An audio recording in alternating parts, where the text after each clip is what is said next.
अगर तुम भी इंटर्नशिप ढूंढ रहे हो तो ये वीडियो तुम्हारे लिए।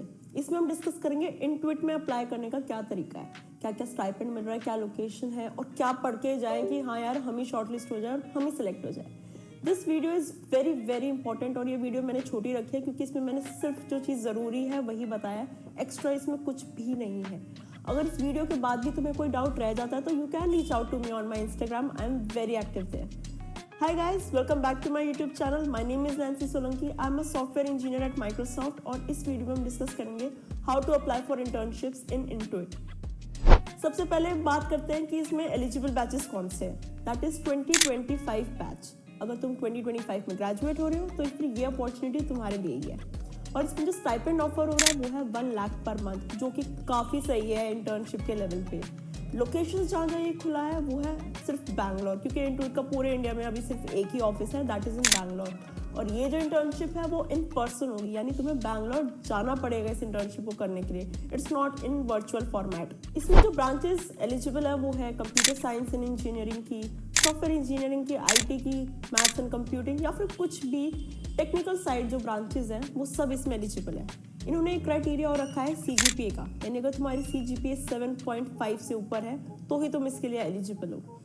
हाँ ठीक है, इन्होंने CGPA का क्राइटेरिया रखा है, बट इसका फ़ायदा ये है कि कंपटीशन बहुत कम हो जाएगा। अगर तुम्हारी CGPA 7.5 से ऊपर है तो यार you are very good to go. अगली चीज़ जो इनका एक और क्राइटेरिया है कि ये जो इंटर्नशिप है वो मई और जून में स्टार्ट होगी, then that means that you should be available 8 से 12 हफ्तों के लिए बिटवीन मई टू जुलाई। और अगर तुमने 6 मंथ्स के अंडर इंटुइट का कोई टेस्ट नहीं दिया या फिर कोई इंटरव्यू नहीं दिया है तो फिर तभी तुम एलिजिबल हो। अगर तुमने 6 मंथ के टाइम में दिया है तो फिर यू कैन नॉट अप्लाई, क्योंकि एक कूल ऑफ पीरियड होता है हर कंपनी का, इनका 6 मंथ्स का है। तो अब हम जानते हैं कि इसमें क्या क्या कोडिंग राउंड्स होंगे, कितने इंटरव्यूज़ होंगे, उनमें क्या क्या पूछा जाएगा। तो इसमें होगा एक ऑनलाइन कोडिंग राउंड। उसका जो लेवल होता है वो हार्ड लीड कोड क्वेश्चंस के राउंड ही होगा। जो क्वेश्चंस होंगे वो थोड़े मतलब ऐसे होंगे, ट्रिकी होंगे, बट एक बार वो क्वेश्चंस हो जाए ना तो तुम्हारे पास सिर्फ 2 इंटरव्यूज़ हैं जो तुम्हें करने हैं और फिर तुम सॉर्टेड हो। इनके इंटरव्यूज सिर्फ 2 ही होंगे और उन 2 इंटरव्यूज़ में भी वो मीडियम से ईजी लेवल का DSA पूछेंगे और उसके अलावा ये CS फंडामेंटल्स पे बहुत बहुत बहुत ग्रिंड करेंगे तुम्हें, यानी बहुत सारे क्वेश्चंस तुम्हारे CS फंडामेंटल से रिलेटेड होंगे, स्पेशली ऑपरेटिंग सिस्टम्स।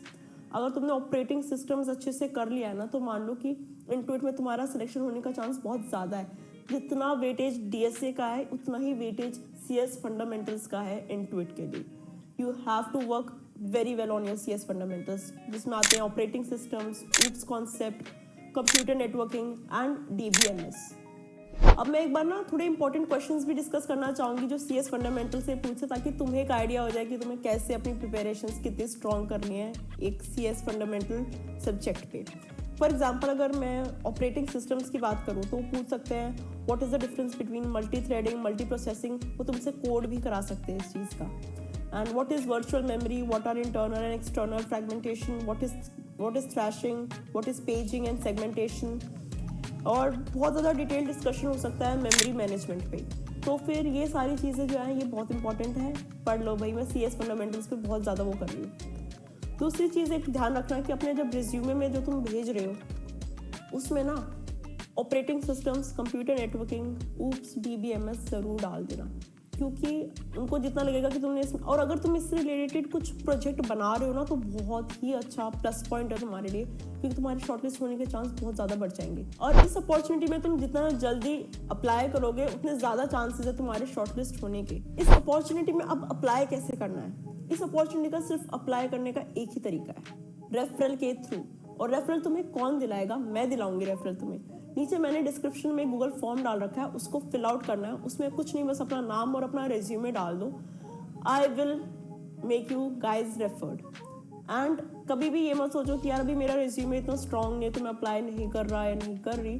देखो वो उनका डिसीजन है तुम्हें शॉर्टलिस्ट करना है नहीं करना, बट तुम कोई भी अपॉर्चुनिटी को मिस आउट मत करो।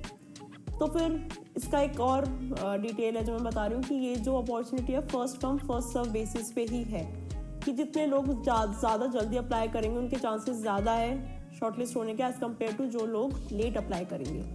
सो that's all for this video. See you guys in the next video. Till then like, share and subscribe. Bye.